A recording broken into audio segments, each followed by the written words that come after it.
Hi, Seven, and welcome to the third lesson this week, which is a creative writing one. And I hope that you've had a look at the YouTube video first. It's entitled You're a Spy Disguised as a Birdwatcher. If you haven't seen it yet, go and watch it now. It's literally 1 minute long, and it will ask you all these questions.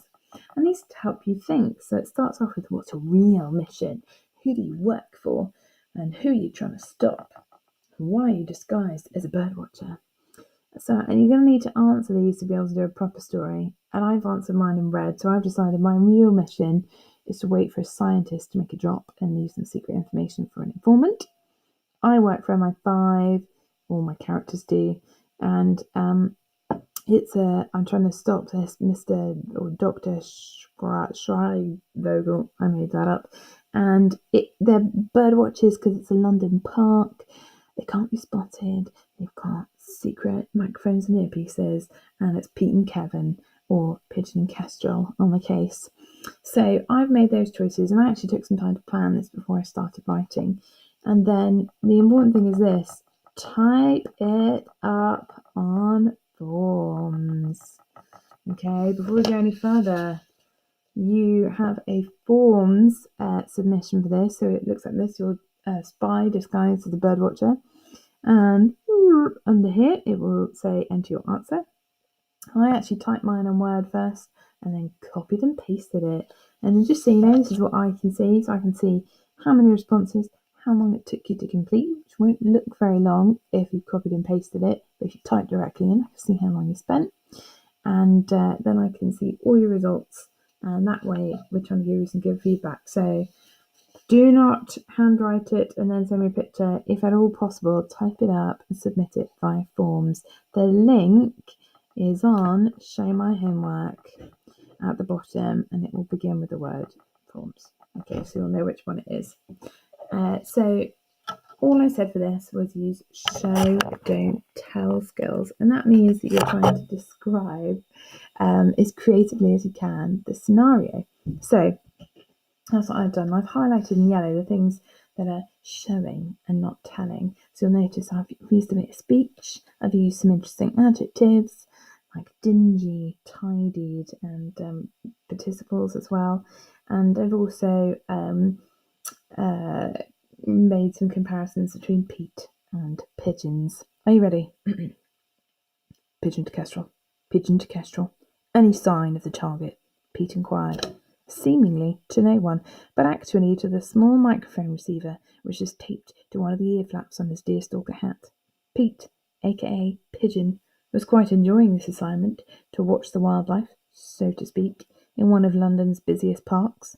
At least it got him out of the dingy corner of MI5 that he'd been tidied into some time ago. Poor Pete. Pathetic Pete. If his career was ever promising, he had since become one of the grey-feathered cooers who bob their heads around the office doors in Whitehall, looking for unclaimed biscuits they can swoop down on. In fact, he wasn't sure why he'd been given the lead on this little reconnaissance mission, but better not to jinx it by asking. No, drawled Kevin, who was more used to Italian suits than itchy scars and stupid hats. The binoculars were heavy, and he was bored, pretending to scope the trees out for nut-hatchers. Nothing on the east side of the park. Pigeon, why don't you see if you can waddle round to position 2? You're rather blocking my view of the bench near the fountain, and the 2 very pretty birdies sat there. He chuckled to himself, while eyeing up 2 interns on a lunch break, chirping to each other about their respective bosses while sipping coffee from reusable cups. Oh, right, murmured Pigeon Pete.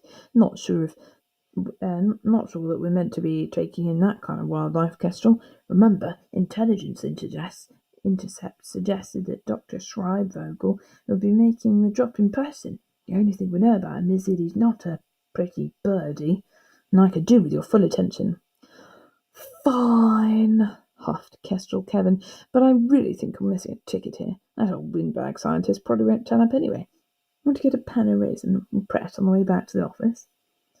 Only if you're going to keep an eye on the prize. I see a possible match for the target approaching the North Quad, and he should be coming into your view now.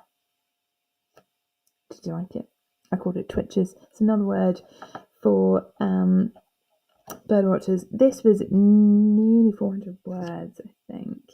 So a bit more than I might be expecting you to create, but importantly, I'd just like you to have a go and have fun with this task. Maybe aim for 200 words. That's about 2 paragraphs, okay? Maybe 2 this size. And see if you can give me some hints that your characters are like or what's going on rather than telling me. That's really the art to this. I could have told you that Pete was boring and greying and middle-aged, but instead I told you that he was a grey-feathered cooer who bobbed his head around office doors and swoops on left-alone biscuits because I'm trying to show you rather than tell you. Have a go. I can't wait to read your submissions, and make sure you plan it first and submit it on forms. It should look like this. Okay, so type it up on forms and pop it in the box. Well done, year 7, and I'll look forward to reading your imaginative stories.